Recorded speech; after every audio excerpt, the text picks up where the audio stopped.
Today, we can't trust our leaders because of the integrity of the performance. We can make very fantastic policies, but because there's no stress test, they are not faithful to the process. The outcomes are always disastrous. We have somersaults of policies, and we have crises, and we are more of crisis managers than process influencers. Why? The integrity of service. So it's not about what you say that you're going to do. Do you do what you say?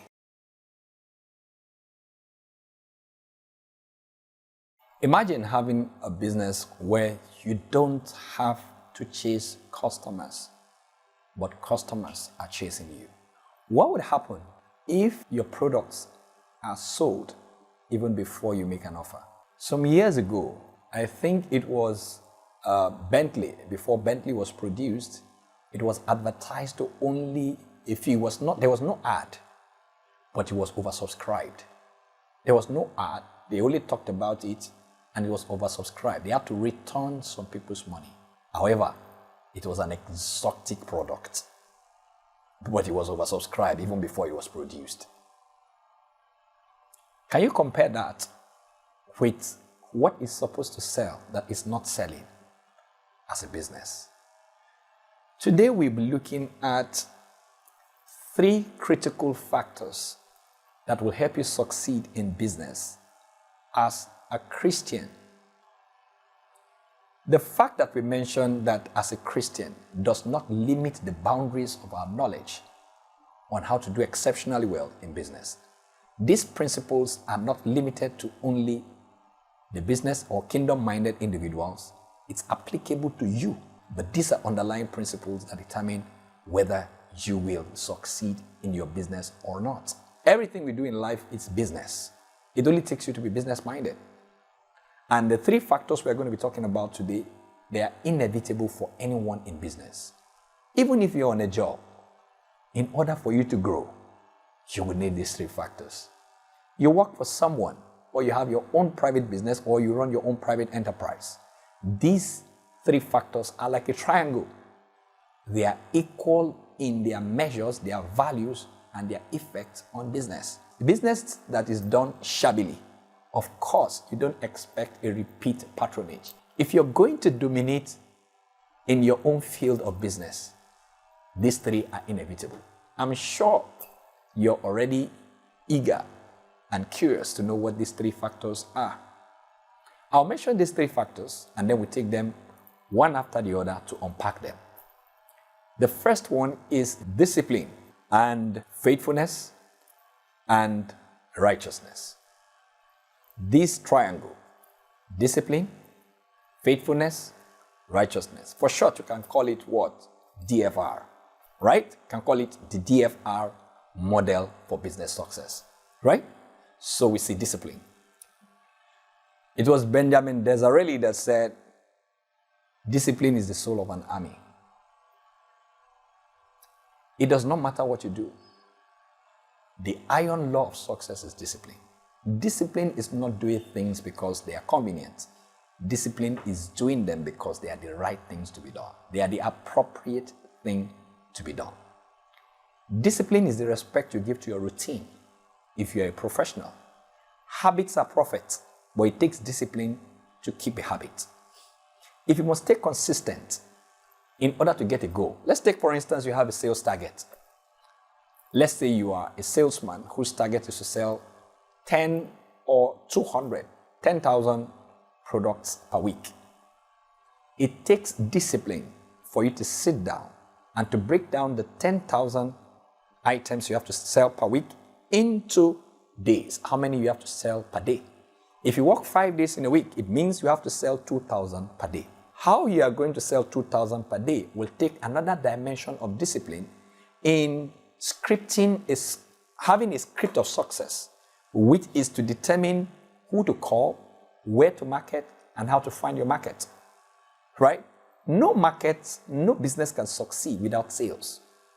No market, no business can also succeed without what? The discipline of process, right? So it takes discipline to sit down. It takes discipline to know how many people, who do you have to call, and do it. Set a time to do what is to be done and do.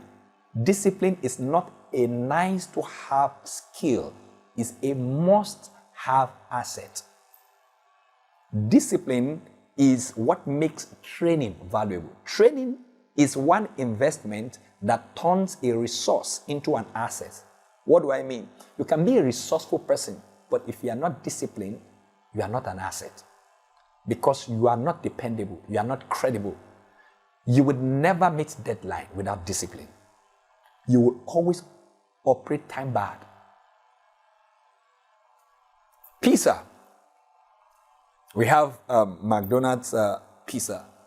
They have a saying that if the pizza does not get to you in 3 minutes, we are going to pay you back and you would have an extra pizza for it. That's the mantra. That takes discipline. Amazon did not start making profit until they were disciplined about customer service. Right? The secret of Amazon's $1 trillion business success is customer service. And that takes a lot of discipline.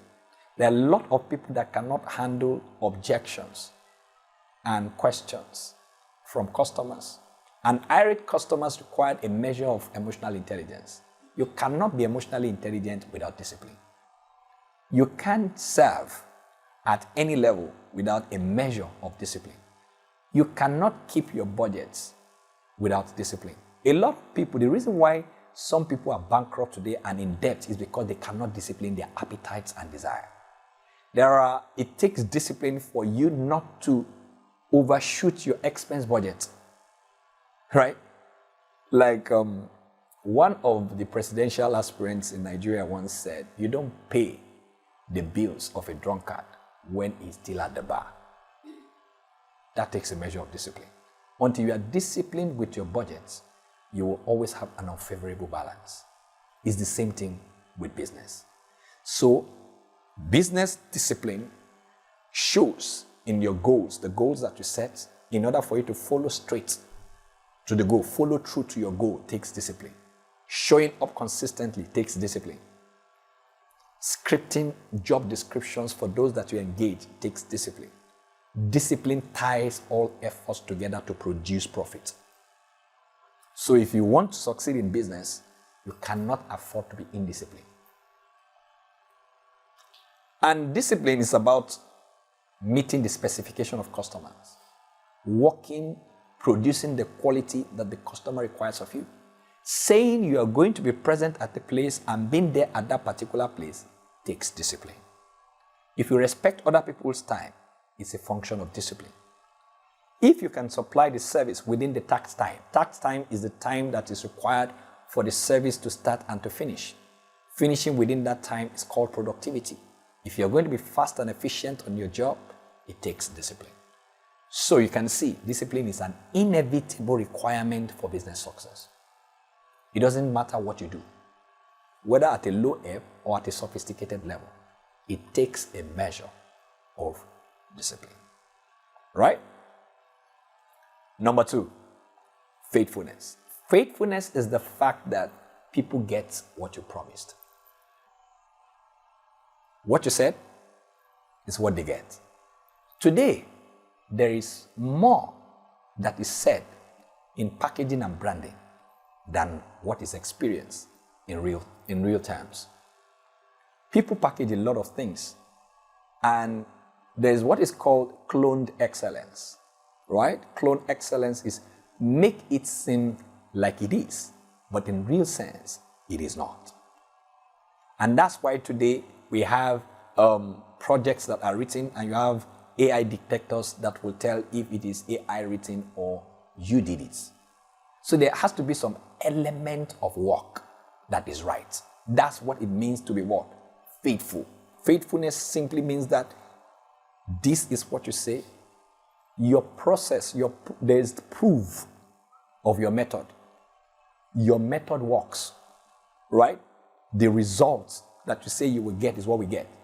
If you say this particular cleansing agent will remove stains, until it removes stains, there is no faithfulness in that business.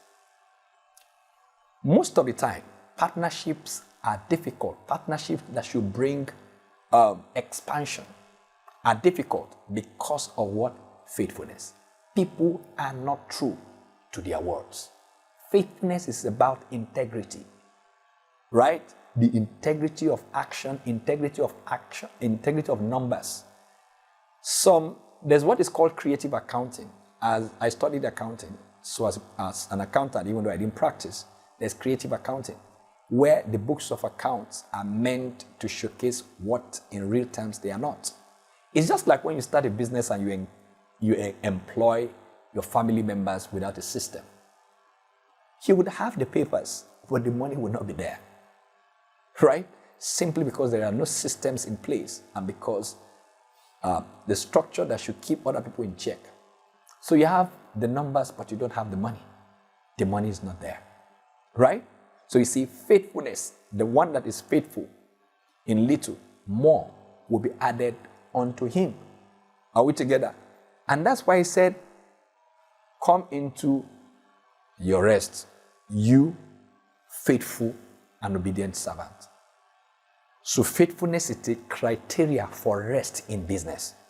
When people trust your business, they would repeat their patronage. To a large extent, it's going to command your market share and your share of wallet. What do I mean by market share? How much of people are going to buy from you and how many times they buy from you. That is the share of wallet. The frequency of purchase, the volume of purchase, the market share. You understand? The volume of the market is the market share. The frequency of purchase is the share of wallet, right? So you see, when people know you, there are lots of people, it's called the KLT factor. They know you, they like you, they trust you. That's the parameter for faithfulness. People can know you, but not like you. People can know you and not trust you. But people can't trust you without knowing you or liking you.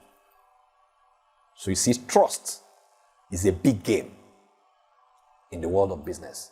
Even in the corporate space, if you cannot be trusted, there's a limit to which you can be recommended or referenced. That's about faithfulness, right? Faithfulness is the fact that it fits, right? You're fit to your vacancy, right? That's the reason why if you have a result that is not yours, today a lot of things is done in many areas of endeavor. Even in school today, a lot of people just buy their degrees, right? I sat down over a board in an interview panel, and this guy showed up with a result that is practically not easy, a 2-1 in accounting. And on that board, we had about 5 people who had different accounting offers individually, apart from the one we were interviewing this guy from. This guy traveled far to attend that interview, but the simple basic question in accounting, he could not answer, right? And when he could not answer that, it was obvious. I told him, you lost this job right from school, right? You lost this job while you were in school. You were not faithful to your studies while you were in school, and that's the reason why you are seeing the practical manifestation of your neglect in those days. So those that don't stay, you have apprentices that don't learn to term. They do not attain mastery before they free themselves. They become quacks in the market, and they are unable to deliver when customers come to them. You would attest to faithfulness in service and delivery if you call 2 mechanics and they ask you, Oga, how is your car sounding? And you tell mechanic A, it's sounding like this. He say, oh, check this, check this, check this, and you check them. Do this, do this, do this, and you did it. Say, did you hear the sound again? You say, no. You didn't have to go to his shop to fix what was wrong. But the other person, that mechanic B that you just called and told the problem, say, what's this sound? How is the sound sounding? Are you sure it's not the battery? Are you sure it's not this? Are you sure, okay, bring it to the office. You get to the office itself. For complete 30 minutes, he's still trying to find his way around them. Which of them would you call the next time you intend to service your car? This is about what? Faithfulness, integrity of service. Today, we can't trust our leaders because of the integrity of the performance. We can make very fantastic policies, but because there's no stress test, they are not faithful to the process. the outcomes are always disastrous. We have somersaults of policies, and we have crisis, and we are more of crisis managers than process influencers. Why? The integrity of service. So it's not about what you say that you're going to do. Do you do what you say? That's about faithfulness. Then number 3, the third factor and the final one is what? Righteousness. Being right. Righteousness is having the right standing. Right? He said, the Lord will bless the righteous. When you have the right audience, you have the right tools, you have the right people, you have the right model, you have the right person in place, your profit will be right. Your business will be right. Everything will go right. But imagine having a right business run by a reckless manager. What happened? The problem is not the business. The problem is what? The manager. Right? Righteousness. Righteousness, they say, exalts a nation. Why? We say sin is a reproach. Sin simply means non-compliance. If you have to cut corners, you will cut short your breakthrough. Shortcut will always cut you short. Righteousness follows through the process to become right. There is no way of going up the ladder. The simplest way is to go one step at a time, one layer after the other. That is the right way to go up. If you grow up, it's easy to stay up. But if you jump up, you might not be able to sustain your fall. So righteousness is critical. How do you become righteous? In business, in your career, simply do the right things at the right time for the right people, when the profit and the margin is right. The right people or the right audience are not scarce. You just be right. Sometimes it's not about opportunity. It's being right for that opportunity. There are opportunities that you are not right and ripe for. You are going to be the disgrace. You are going to be a disgrace in those functions. But if you are right, it's easier. The speed. No matter how fast you are running, speed is never an advantage in the wrong direction. So you see, rightness has a way of proving your process and establishing confidence and credibility, reliability in the people that you daily engage. And that will determine to a large extent if they are going to come back and going to tell other persons about you. If tuning to this channel is right, you would have benefited from the triangular model that I have just shared with you. If everything I have said is wrong about what you're presently doing, then you will not have to come back to the next channel, to the next episode. But trust me, this has added value to you in one way or the other. If you do it right, a lot of people say the right person suffers today because we live in a world where wrong things are popular. You see, the victory of lies over the truth is temporal. But if you're going to have lasting success, if you're right, you'll be sought after. Joseph was right. It didn't look like he was right. But in the end, everyone that lied about him bowed to his rightness. So as a Christian business, you don't have to manipulate the books in order to get the loan or whatever you intend to get, right?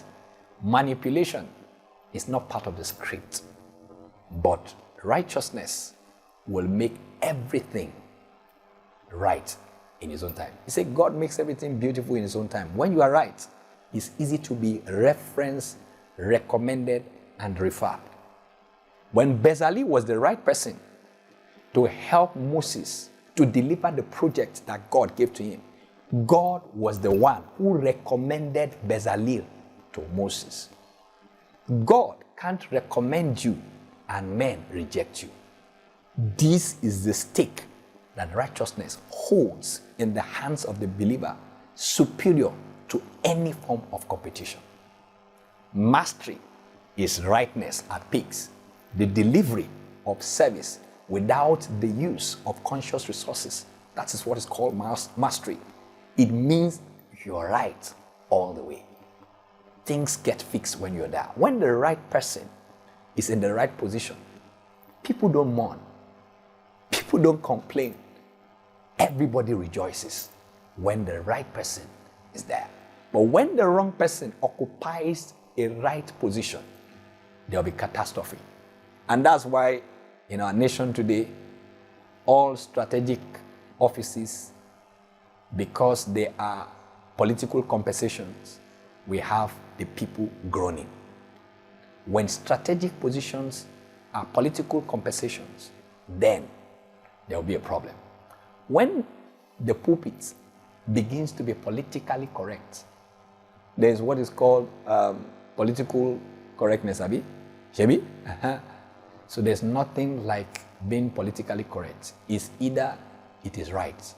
Some things may be correct, but not right. Not everything correct is right.